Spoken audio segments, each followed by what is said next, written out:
Welcome back and thanks for tuning in. It's finally time to put the finishing touches on this project. This is the table saw extension and I need to support this far end here and of course bring it up so that it's nice and level and true with the rest of the table saw. To that end, in the last video I had put together these two struts and I am ever so glad that I took the time to put that jig together and make these as close to each other as possible. That's because underneath the saw, where everything has to be attached, is really quite cramped, and it was very difficult for me to get in there and work, so having them the same made that a lot easier.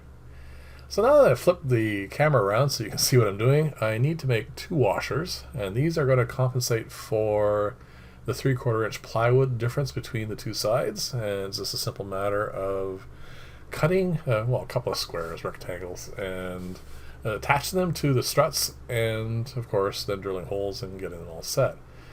And believe it or not, I had a bit of a struggle, not with making these, it's very straightforward obviously.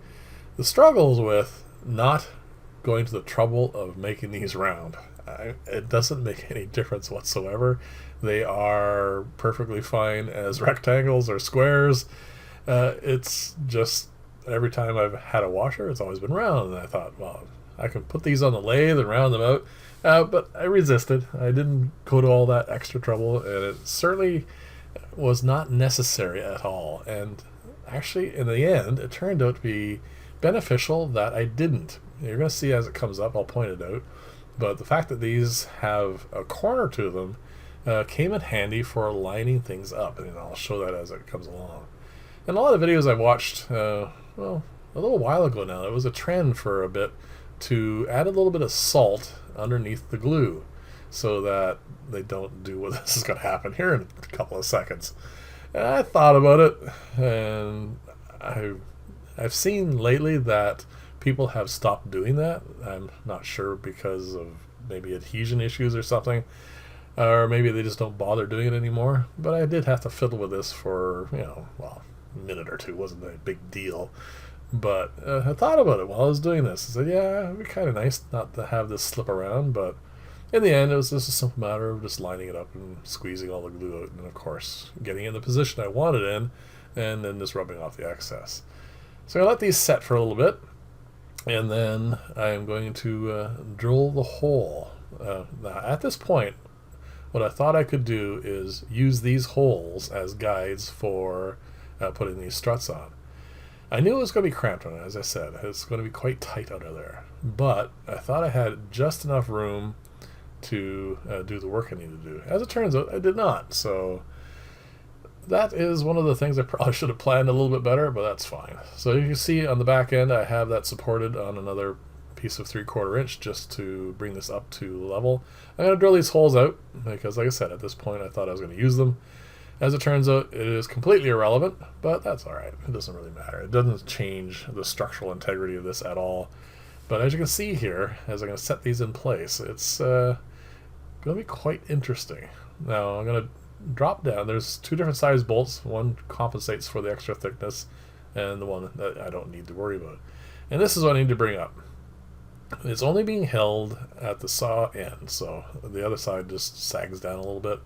It is actually really quite solid, but that just having that one clamp there is not sufficient. So I'm going to tap in this. I cut this piece of wood so that it is, I think, about 1/2 inch longer than what I measured underneath there, which is just enough to bring this up with a little bit extra. As you can see, once I tap this into place, it's still, it's not perfectly 90 degrees. It is still just a little bit off. And it was a simple matter of just knocking this in and then getting everything where I wanted it and just leaving this in place and not moving the table saw at all, of course, while I figure the rest of this out.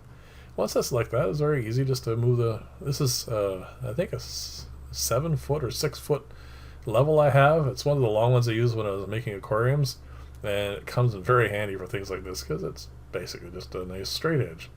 So it goes all the way from one end, as you can see, the table saw itself is flat, and then it merges with the extension, and then continues as nice and flat. No gap at all. Very happy about that. Now it's a simple matter of clamping the struts in place, drilling and bolting them in, and keeping this, of course, nice and rigid and flat during that whole process. Which means, of course, the most important thing is not to move the saw at all. So here it is clamped in place. You saw I have one of the holes marked, and remember I had said I wanted to round these out? Well, you can just see I'm using it as a reference point. Just the corner there is now right level with the bottom of the box, and on this side the end of the 45 is right at the edge of the, you can't see it from this side, but right there, that's also where the round stands. So it was actually really good. And the reason why I did not show you all that being attached is because you would end up seeing the back of my head the entire time. And I wanted to make sure I got this done properly, and I don't have a camera mount that would be underneath and not be in the way. So I just did what I needed to do. And as you can see, they're both nice and even, and everything's nice and solid. And of course, the most important part, this is level and true with the saw. So last thing, and this is another thing I kind of agonized over for a little bit, and that is how to finish this. I mean, sanding is a good idea, so that wasn't the problem. So I got a sanding block here. It has adhesive sanding paper on it, 220 on one side, 120 on the other, and it's going to take all the little bits of raised areas, burrs, that sort of stuff off and get it, nice and smooth. And that's fine because I don't want any project I am working on to catch on anything as I'm trying to saw it. It's this part here, whether or not to, well, make it look pretty. It's a workpiece. It's designed to do a job. It's going to get nicked, banged, and all the other stuff. I decided that at least with a nice oil finish, this is boiled linseed oil, it'll protect the wood a little bit. I don't really care that it's going to get nicked and scratched anyway. I've gotten to the point where I realize these things are going to happen, but at least it'll protect the wood enough that I won't have to worry about it possibly absorbing water and warping and stuff like that. I mean, this is really quite solid, but again, there's no harm in putting a little bit of protective finish on this. So here's a couple of coats. I may put another one or two on, and there you go. This is all nice and done, and it is well, basically exactly the way I want it to. There's a tiny little gap right there, but this is more than good enough.